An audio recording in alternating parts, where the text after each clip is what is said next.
what is apparent of the meaning of these attributes. Like I said, this is one of the most crucial subjects to understand in deciphering the confusion as it relates to Allah's names and its attributes. And it's because of this issue, what's connected to it, that many of the sects, they went astray. So this principle then, today's principle is, after we establish the obligation of affirming the attributes by way of revelation, which is the Quran and the Sunnah, without distinguishing between the Quran on the one hand and the Sunnah on the other, and nor between what is mutawatir on the one hand and ahad on the other. So once all that's clear, then once something comes to us from the Quran or the Sunnah, mutawatir or ahad, then we affirm that attribute upon what is apparent of the meaning according to the language of the Arabs. Right? This is the basic principle. And so there's numerous points that we need to address here to understand this principle. So the first thing I'll start off with is I'll say that this is just a general thing in language, all languages. If I said to you, draw me a table,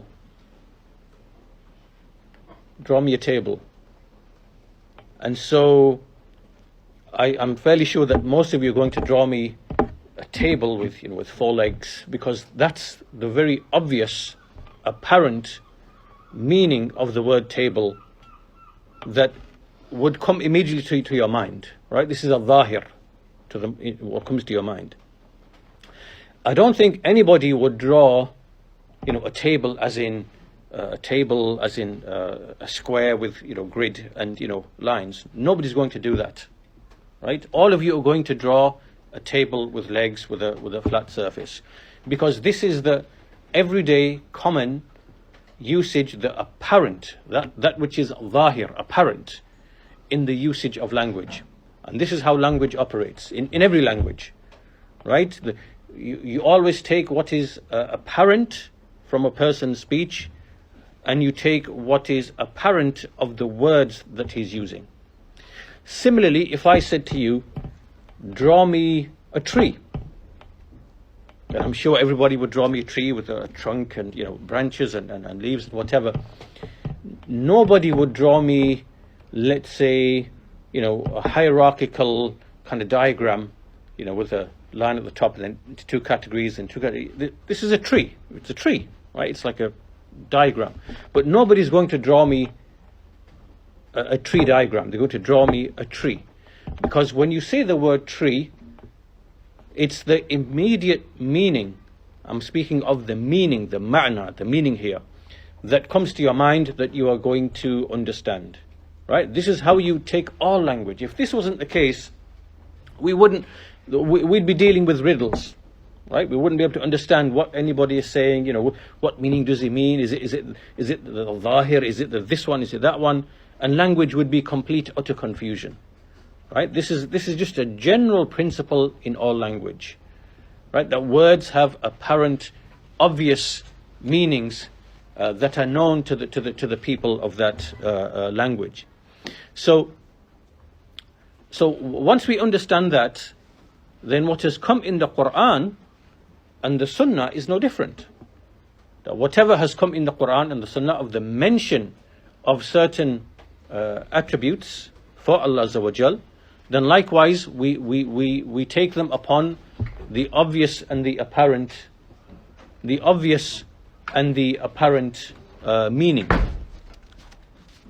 And this is what is obligatory. Now, we know that the Messenger of Allah ﷺ, when he came with what he came with, he addressed all levels of people. He addressed intelligent people, he addressed common people, he addressed learned people, and he mentioned certain ahadith or certain ahadith in which there is mention of certain attributes for Allah Azza wa Jal, whether in the Quran or whether in the ahadith. And so what has come in the hadith, for example, is that Allah Azza wa Jal, He descends to the lowest heaven. Likewise in the Quran, He ascended above the throne after creating the creation in 6 days. Likewise that Allah is amazed, and Allah laughs at certain types of people who do certain type of man. There's many narrations which have come, and had He meant something other than what is the apparent meaning, then He would not have failed to explain that. Do you understand? Because there's a principle where it is not permissible to delay the explanation beyond its time. Right? It's like going back to the example. If I said to you, draw me a tree, and then you all draw me a tree, but what I really meant was, I want to draw me a diagram tree. Right? So if I just kept silent and I said nothing, then I'm delaying the clarification beyond its time, and really I'm deceiving you. Right? And so with this example, this is similar to when it comes to the issue of the attributes, because, to give you an illustration, some of the people of Kalam, they say Allah's mercy, Allah's rahmah, is not mercy, it just means the intent to reward. Right? The intention to reward somebody. Right? Because they believe that mercy is actually a deficiency, and Allah can't be described with rahmah, with mercy, because rahmah is basically like an emotion or a feeling, and emotions and feelings are what men and people have. Right? So therefore, using their reason now, they said Allah cannot be described with mercy. So now they have to explain what is the mercy then that as Allah describes in the Quran, and the Messenger described him. What is this mercy then? They have to now come with an interpretation or an explanation which it doesn't exist in the language. Like rahmah, the interpretation they came with is to say the intent to reward somebody. So really it goes back to irada, right? The intent to reward somebody. But all they've done is explain one attribute with the meaning of another attribute and negated that attribute. Right? So this is what we mean, that when you hear the word rahmah, mercy,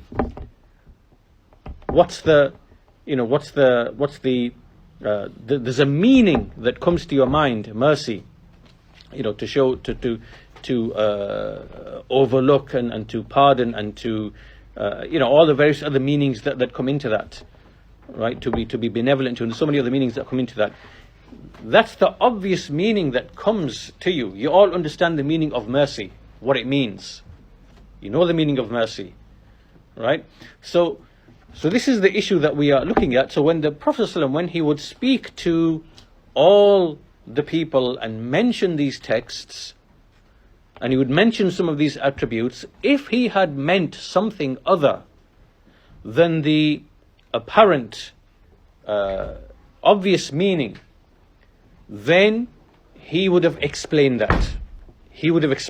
Like for example in the Quran, Allah Azza wa Jal, He said, Ar-Rahmanu ala al-arshi istawa. Ar-Rahmanu ala al-arshi istawa. Allah has ascended above the throne. So another group from these people of Kalam, the Mu'tazila, they said that al-istiwa, which in the Arabic language it means to ascend, to rise, to go above. Right? This is what it means. They said they said that the meaning of istiwa is istawla. Istawla. They altered the meaning. Istawla means to conquer. To conquer. To conquer something. And so because they wanted to negate this attribute of Allah Azza wa Jal, which is that He ascended above His throne.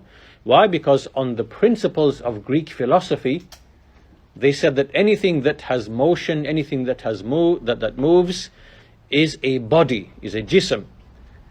Right? And so this would mean Allah is a body, is a jism, like all the other created bodies. So therefore, this cannot be an attribute of Allah. Right? So this is the poison of Greek philosophy entering into, the speech about Allah and His attributes. So they then gave an interpretation. They said istawa means istawla, which means to conquer. But that's not, if the Messenger of Islam had actually meant that and intended that, then why didn't he explain it to his ummah? Why didn't he say that the meaning of that, Allah Azza wa Jal created the heavens and the earth in 6 days, and then He ascended above the throne, meaning then He conquered His throne. Why didn't He explain that? Right? This would mean that the Messenger of Allah is deliberately allowing people to believe something which is false, with full knowledge of that fact. Right? This is now the dangerous territory you enter into when you start making these types of claims. The Messenger of Allah deliberately allowed his nation to believe wrong things about Allah Azza wa Jal because he didn't clarify that, istawa is istawla. Right? Or another very prominent example is that when Allah Azza wa Jal mentions that He created Adam with His 2 hands, then this means power. It doesn't mean hand. Right? It means power. But the Messenger didn't, why didn't he explain this? Make that very clear. Why did he remain silent about something which the Ummah was going to dispute for centuries and centuries after him? Why didn't he just cut the root off from the beginning and say to the companions, by the way, here, lima khalaqtu biyaday, this means, what I created with my 2 powers. Why didn't the Messenger do that? Why did he allow all of this confusion in the issue of the names and attributes? If that was genuinely what the intended meaning was. Hand means power. Right? Mercy means the intent to reward. Right? And so on and so forth, all the other attributes that they deny. So anyway, this is the first point really. Right? That when we say ijra'uha ala dhawahiriha, we know that in the language there are apparent obvious meanings to words. This is in all language. And so when the Quran and the Sunnah, they come and they mention something of the attributes of Allah, then we take the apparent obvious meaning. Right? And obviously there's some more detail to it that we'll come to later. So the second point is that the Messenger of Allah, if something other than the apparent meaning was intended, then why didn't he explain all those things that the Jahmiyyah, the Mu'tazila, the Ash'ariyya, the Maturid, why didn't he explain those things? Why didn't he say, yes, mercy, but don't mercy is not an emotion for Allah, it's not a feeling, it's just the intent to reward. Why didn't he explain that? Right? Why didn't he explain that hand is power? Why didn't he explain that descend, on the last third of every night, it means His mercy descends, not He, So all these things we find the Messenger didn't do this. And that's because the people in the Arabic language, they clearly understood what he meant, and there was no ambiguity whatsoever. Right? That's the second point that we just mentioned. And now, Now we move to a third point, important point as well, which is that when we speak with what is apparent, right? When we say what a person, what becomes apparent to a person, we have to distinguish between the meaning and the reality. The meaning and the reality, right? This is very important to grasp. This is one of the most important things. And I'll give you some examples so that it's easy to understand. Right, so let me give you the example of the soul. We know the soul exists. The soul is something true and real. Yes or no? Yes. Do you know what the soul is made of? Does anybody know what the soul is made of? Does anyone have that knowledge? What's this? Because we know the soul is something real and tangible, yes? Right? It has an actual, real, tangible existence. Right? We know that the soul has certain, it ascends, descends. The soul, can speak. It can feel, as in, it can feel punishment and, thing. So we know that there's something within what Allah has created whose reality we don't even know. And it also has attributes, yes? Does the soul not have attributes? How do those attributes exist with the soul? Does anybody know? Does anybody know? How is the soul able to have attributes? We don't know. We don't have this knowledge. Right. But we do know that the soul is true and real. It has a true and real existence. And it has attributes and it has actions. But we have no knowledge whatsoever of the reality of these things. Right? So by giving this example, I want you to distinguish in your mind between the meaning, the ma'na, and the haqiqah, the reality. These are two separate things, right? These are two separate things, right? The soul is able to, speak and see. How does that happen? We don't know. But the meaning of hearing and seeing, you understand, right? You understand what that means, right? But you don't know how the soul actually hears and sees. Yes? Is there a contradiction between these two? Can you affirm, can you say, yes, I know the soul exists, I know it has an essence, it has like a reality to it, although I don't know what it is, and I know that the soul is able to hear and see and experience, pain and things like that. Right? But you don't know, but the meanings of these things you understand, yes? But the realities you have no knowledge of. Yes? Is there any contradiction in this? Is there any ambiguity in any of this? Is that very, very clear? Right? The meaning is one thing, and the reality is something else. The ma'na and the haqiqah. And this is an example that Shaykh al-Islam Ibn Taymiyyah gives in his book At-Tadburiyah. And he gave the example of the soul, and he gave the example of paradise. Because in paradise there are things, like fruits and, pleasures and delights and, things whose meanings we know, but the realities we can't fathom. Right? But the soul is a very clear example from the life of this world.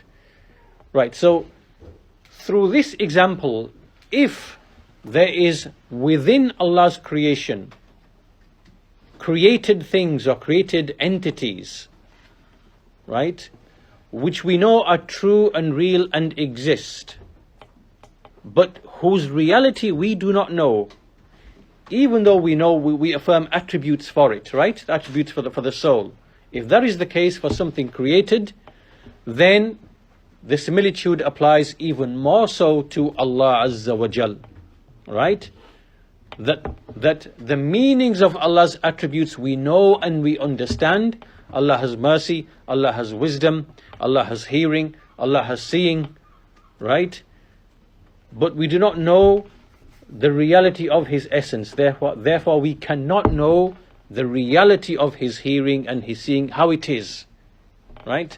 And we cannot compare it or liken it or resemble it to our hearing, our seeing, our mercy, and so on and so forth. So this is the basic general principle, right? So when we say that we take the apparent meaning, right, then we are not speaking about the reality, we are speaking about the meaning. Yes? So when I say that Allah Azza wa Jal Allah has mentioned in the Quran, that He mentioned His face, right? So there are two things. There is the meaning and there is the reality, there is the haqiqah. And likewise with the hand, there is a meaning and there is a reality, right? So the reality of our hands is that it is made of flesh and skin and tendons and ligaments and bones, and because this is what we are made of, right? So when we say Allah's hand, there is a meaning and there's a reality. And so depending on who you ascribe the attribute to, it will take on a different reality, right? So our hand is flesh, limbs, ligaments, tendons, bones, veins, all the rest of it. Because this is how Allah has created His creation, right? But we can't now analogize and say that, Allah's hand is like our hand, because this is denied and this is negated, right? So the meaning is clear that there is an attribute that is known as the hand, but the reality is different depending on whom we ascribe it to. If we ascribe it to Allah, we have no knowledge of the reality. Just like you agreed that you have no knowledge of how the soul is able to hear. How is the soul able to hear? Because the soul, what is the soul? How can you, you can't even start, in your mind you're trying to think of things, how is the soul able to hear? We know it can, but you don't know the reality of it, right? So if that is something you can accept in relation to something which is created, then these people of Kalam, Ilmul Kalam, this is like a refutation of them, then likewise we can accept that Allah Azza wa Jal, we don't know His reality of His essence, but we know He's described with certain attributes. We do not know the reality of those attributes, even if we know the meanings of the attributes, right? So the ma'na we are aware of, the reality we say, we've got no idea. We don't have that knowledge. But we don't say, well, the meaning of Allah's hand, means power. Or the meaning of Allah's face means, magnificence or something else. Right? Because this is now altering and distorting the words from their proper places. So anyway, these are basically three important points that we mentioned at the beginning here. We said about language in general, that which is obvious and apparent in meaning, all languages operate upon this way, right? Secondly, we said that if the Messenger of Islam had intended something other than the obvious apparent meanings, he would have explained it to the companions. He would not have delayed the clarification beyond its proper time. And in essence, what all these people of Kalam, what they are really saying is that the Messenger of Allah sallallahu alaihi wasallam, he knew the truth, but he didn't clarify the truth. Either because he was unable to, or because he didn't intend sincere guidance for the people. These are evil implications, right?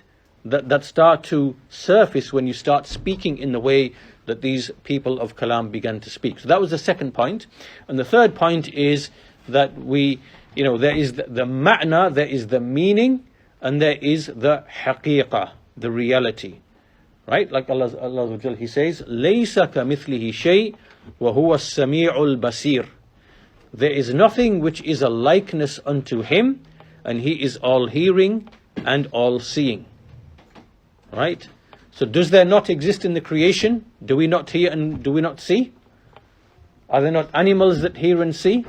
Are there not fish or in the ocean things which hear and see, in whichever way they hear and see? Right?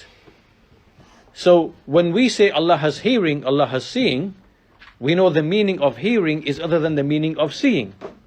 And we know the meaning of seeing is other than the meaning of, mercy and wisdom. These are all separate meanings. So we affirm the meanings. But the realities we do not know. We cannot know because we do not know the reality of Allah's essence. Right? So this is something very important to know. It's an arena where these groups, they misunderstood and they fell into misguidance. So now we're going to, now this is clear. There are these are three important points to really take note of then at the beginning. We're going to look at some evidences, inshallah ta'ala, from the Quran and the Sunnah and from the statements of the salaf, just to establish this point. So the first one is about the language. Allah Azza wa Jal, He mentioned in Surah Ash-Shu'ara, He said, نَزَلَ بِهِ الرُّوحُ الْأَمِينَ, that the trustworthy spirit came down with it, عَلَى قَلْبِكَ لِتَكُونَ مِنَ الْمُنذِرِينَ بِلِسَانٍ عَرَبِيٍّ مُبِينٍ. So the trustworthy spirit came down with it, meaning the Quran, upon your heart, so that you may be of those who warn in the clear, conspicuous Arabic tongue. In the clear Arabic tongue. Right? So this is the shahid, this is the point of evidence. In the clear Arabic tongue. And so this means that the Quran came in the language of the Arabs, and it is upon that language and the apparentness of its words that the Quran is to be understood. And that's a very clear example.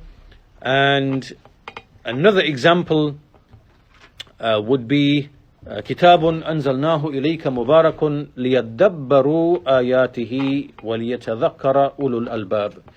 A book which we have revealed, blessed, that they may ponder and reflect over its verses, and that the people of intelligence or the people of knowledge or wisdom, that they may be admonished or that they may take admonition. So again, if we have to reflect and ponder over the Quran, then we can only reflect upon meanings. If there's no meanings to the verses, and particularly the meanings of the attributes, then how are we able to ponder over something which has no meaning? It doesn't make any sense. Like if I said to you something in Russian, and none of you speak Russian, and I said to you, ponder over this, well, there's no meaning. There's no meaning that arises in your mind. How can you ponder over something that has no meaning? So likewise, the Quran, and this is every ayah, right? Then we've been ordered to ponder over the Quran. Obviously, in the Quran there are ayat which are very apparent and clear and decisive in their meaning, and there are verses which are ambiguous to some people as opposed to other people, right? So obviously that's another clarification that we'll make later on, inshallah ta'ala.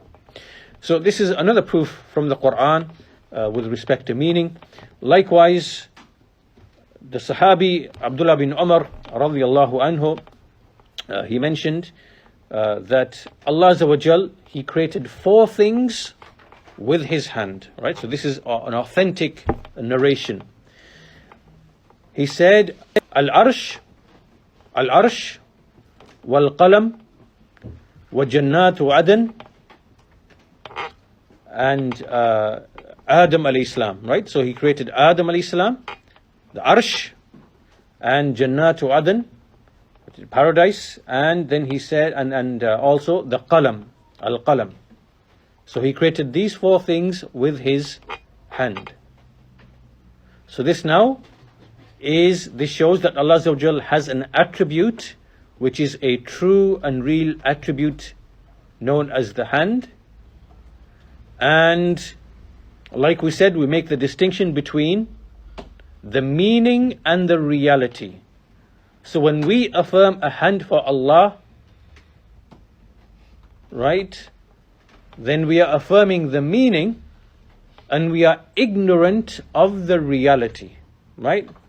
Just like you already agreed, you affirmed that the soul has an essence and it has the, it can hear and see and it can speak, but you don't know the reality. So you know the meanings of these things, but you don't know the reality of how that is. In the same way, Allah has a hand, right? So it's not what we have as hands, right? But we know the meaning, and we're able to distinguish the meaning of the hand to be other than the meaning of mercy or face or whatever else, right? However, we do not know the reality. So that's very clear. Likewise, we gave the example of istawa. Allah ascended above the throne. He mentioned it in 7 verses in the Quran. We see from Abu al-Aliyah, who's from the Tabi'een, prominent scholars amongst the Tabi'een, he interpreted the verse istawa, the word istawa, irtafa'a, ascended above. And some of them, they said sa'uda, which means to arise, to ascend. And others said ala, meaning to go over. Right? So these are the obvious, apparent meanings in the Arabic language. That's the first thing that comes to your mind. Istawa, to arise over, to ascend over, to go, above. Right? So this is how they interpreted the Quran based upon the obvious, apparent meanings in the Arabic language. We don't see from any of them that they said istawa means, istawa means to conquer, istawla. None of them said that. This is something invented by the Mu'tazila. Likewise, we have Ikrimah, rahimahullah ta'ala, and regarding the verse, بَلْ يَدَاهُ مَبْسُوطَتَانِ بَلْ يَدَاهُ مَبْسُوطَتَانِ. This is a response to the Jews when the Jews said Allah's hand is tied. And so he said, be their hands tied. Rather, both his hands are outstretched. And so he said, يعني al-yadayn. He did not say qudratain.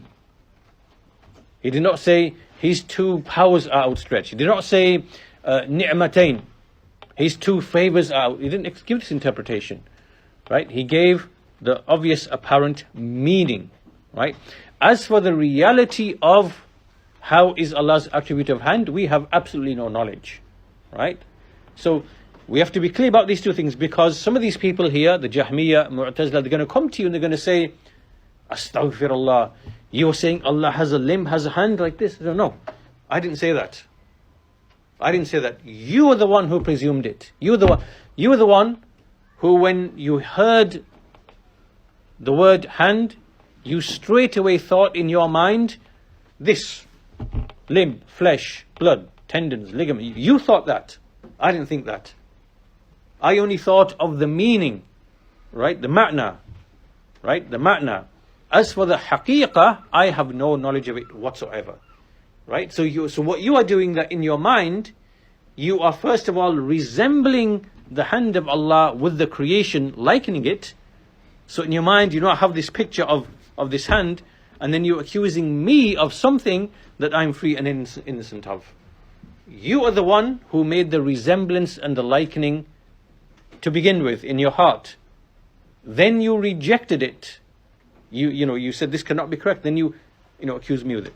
So also the statement of we have also the statement of Al-Walid bin Muslim, rahimahullah ta'ala, and he said, I asked Al-Awza'i, this is now the 2nd century after Hijrah, and Al-Thawri, right, these are 2 great Imams from the Salaf, and Malik ibn Anas, Imam Malik, and Al-Layth bin Sa'ad. I asked all of these Imams about the hadiths which have come regarding the attributes of Allah. And all of them said, Amirruha kama ja'at bila kayf. Amirruha kama ja'at bila kayf. All of them said, pass on these narrations exactly as they have come, So convey them exactly as they've come, but without delving into how. How does Allah descend? How is Allah's amazement? How is Allah's laughter? Don't delve into the how. Just pass the narrations exactly as they have come. Leave the meanings intact. Don't interfere with the meaning. Right? Just pass it on exactly as it's come. Right? These statements were made in the 2nd century after Hijrah, when the Jahmiyyah and the Mu'tazila, they were the only two groups present in the 2nd century Hijrah. They appeared and they started making interpretations. Hand means this, it means Allah's power. Right? Allah's face means this. Allah's istawa means this. They were giving novel interpretations. Right? So these statements, Amirruha kama ja'at bila kayf, these are statements made by the salaf to show how we should treat these texts. Pass on these texts exactly as they have come, and do not ask how. Do not make any false interpretations. It's like going back to the example I gave at the very beginning. If I said to you, if you were going to narrate that Abu Iyaad said, draw a tree in his lesson, draw a tree. All of you understand what this means. Or draw a table. You all know what this means. Right? So you convey it. But if you were to now start changing, and you said, oh yes, he said draw a table of data. Well, I didn't say that. You've now altered something. I didn't say draw a table of data. I said draw a table. Right? And what's apparent in the language is, you all know what a table is. Right? So, in the same way, whatever hadiths have come, we leave them intact with the meaning, the apparent meaning in the Arabic language. We don't interfere by making interpretations and other things like that. Right? And we don't delve into how the kayf, we don't delve into that. Likewise, the same statement is narrated from Ahmad bin Hanbal, rahimahullah ta'ala, Imam Ahmad, and he said, Numirruha kama ja'at. We pass them on exactly as they have come. We pass on these texts exactly as they have come, intact with their meaning, without any interference. And there's also a lengthy statement here from Imam At-Tirmidhi, rahimahullah ta'ala, and in fact this is a very good illustration of the principle that we've been discussing. So he said, Imam At-Tirmidhi rahimahullah ta'ala, he said, more than one person from the people of knowledge have said about the likes of this hadith. He mentions a hadith, Inna Allaha yaqbalu sadaqa wa ya'khudhuha biyaminihi fayurbiha. Indeed, Allah accepts charity and takes it by His right hand, with His right hand. And then He makes it to grow. He makes it to grow. Right? So this is the text. We accept the meaning. Even if we don't know how is the reality. Right? How does Allah... There are some things that we cannot grasp or understand. For example, on Yawm al-Qiyamah, Allah Azza wa Jal will have scales that will weigh the deeds. How can deeds be weighed? How are deeds weighed? Right. Some people, like the Mu'tazila, they rejected the scales because they could not fathom how can meanings be weighed. Not meaning, sorry. How can actions be weighed? How can actions be weighed? Right? But this is something we are unable to comprehend. There are many things which are maybe beyond our ability to comprehend these realities. But this is something true and real. Actions will be weighed, however that's going to be. Right? So in the same way, when we read these texts, indeed Allah accepts charity and takes it with His right hand, and then He grows it. He makes it multiply. This is something true and real, but we just can't fathom how it is, right? Because we don't know the realities of Allah and what He created, and likewise Allah's attributes and His actions. But we accept it, we believe in it, and we accept it.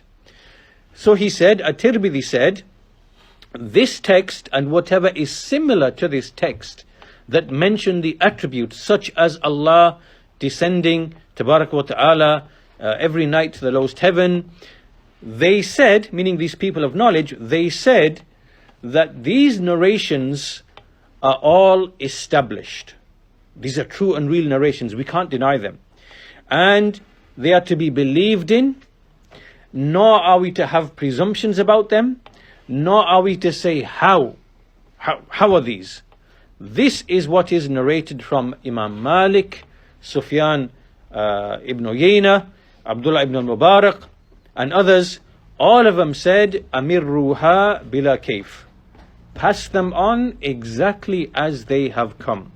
This is what the people of knowledge from Ahlul Sunnati wal Jama'ah have said. Right? And then he says, وَأَمَّا الْجَهْمِيَّةِ فَأَنْكَرَتْ هَذِهِ الرِّوَايَاتِ وَقَالُوا هَذَا تَشْبِيهٌ. So the Jahmiyyah said, they rejected these narrations and they said, this is resembling Allah with His creation. You resembled Allah to His creation. And At-Tirmidhi continues and he says, yet Allah Azza wa Jal has mentioned in more than one place in His book, Al-Yad, hand, As-Sam', hearing, Al-Basar, seeing. But the Jahmiyyah, they misinterpreted these verses and they give them explanations other than the explanations of the people of knowledge. And they also said Allah did not create Adam with His hand. And they said indeed the meaning of hand is power, is al-quwwa. Right? Then At-Tirmidhi quotes a nice statement from Ishaq bin Ibrahim al-Rahuya. And he said, إنما يكون التشبيه إذا قال يد كيد أو مثل يد أو سمع كسمع أو مثل سمع. He says tashbih is only when someone says Allah's hand is like my hand. This now is tashbih. When you say Allah's hand is like my hand, or it is, or Allah's hearing is like my hearing. However, if a person says Allah has a hand and hearing and seeing, of whose reality we have no knowledge of, then you cannot call this tashbih. This now is no longer resemblance. Right? Just like if you were to say the soul is able to hear and speak, you have not resembled the hearing and the speaking of the soul to your hearing and speaking, because you have the ear, you have the lips, you have the tongue, but what does the soul have? We don't know. We don't know. I mean, the body has the ears, the lobes, and whatever, and it's able to hear. But what does the soul have that enables it to hear and see? Well, we don't know. Right? So in the same way, tashbih, resemblance and likening, which we shouldn't do, is when someone says Allah has a hand, His hand is like my hand, like this. This now is tashbih. But if you say Allah has a hand whose reality we do not know, this is not tashbih. This is the way of the salaf, of the Sahaba. Right? So this is what Ishaq bin Rahuya is saying. He's saying, however, if someone was to say Allah has a hand, He has hearing, He has seeing, and we don't say how, we don't say, hearing like my hearing, hand like my hand, then this فَهَذَا لَا يَكُونُ تَشْبِيهًا. This cannot be resemblance. This cannot be resemblance. And then he finished by mentioning the verse, وَهُوَ كَمَا قَالَ اللَّهُ تَعَالَى فِي كِتَابِهِ. It is as Allah the Most High has said in His book, لَيْسَ كَمِثْلِهِ شَيْءٍ وَهُوَ السَّمِيعُ الْبَصِيرُ. There is no thing which is a likeness unto Him, and He is all hearing and all seeing. All hearing and all seeing. So He negated any likeness, but He affirmed the attributes of hearing and seeing. So there are some more statements, some more texts that we have from the salaf. From them, we'll finish with one or two more, inshallah. There's Abu Nasr as-Sijzi, rahimahullah ta'ala, who died in the 5th century, and he said, Al-wajib an yu'lam anna Allah ta'ala idha wasafa nafsahu bi sifatin hiya ma'qulatun inda al-Arab wal khitabu warada biha alayhim bima yata'arafun baynahum ولم يبين سبحانه أنه بخلاف ما يعقلونه ولا فسرها النبي صلى الله عليه وسلم لما أداها بتفسير يخالف الظاهر فهي على ما يعقلونه ويتعارفونه.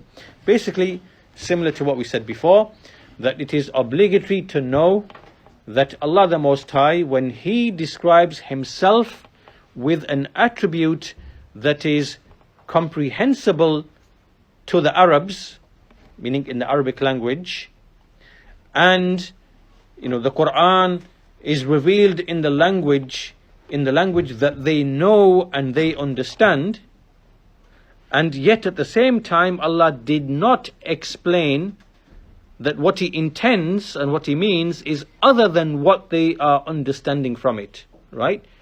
Or that the Messenger did not explain when he conveyed it that what Allah intends is other than what they understand from its apparentness, right? Then we treat it to be exactly as the Arabs understood it, right? So it's going back to the same point, basically, that because the Quran is revealed in the clear Arabic tongue, and if what Allah intended was something other than what the Arab would understand from the clear Arabic tongue, then Allah would have explained that, and the Messenger would have explained that as well, but they didn't, right? And all of these ta'weels, these kind of interpretations, these allegorical interpretations that came afterwards in the 2nd century, 3rd century, 4th century, how did they come to know something that the Messenger didn't explain? How did you come to know it and the Messenger didn't know it? How can that be? Right? So this cannot be correct, it cannot be true. Right? So this is another statement, nice statement from Al-Imam As-Sijzi, and what we'll do, inshallah, we'll actually finish on that note. There is a continuation of this principle. We'll come to that in the next lesson, inshallah ta'ala. But just to recap then, in today's lesson, this is one of the most important principles to understand.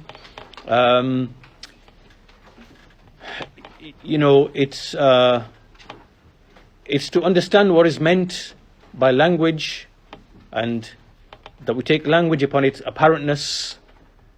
And had this been otherwise, Allah and His Messenger would have explained that they intended something other than what is obvious in the Arabic language, right? And thirdly,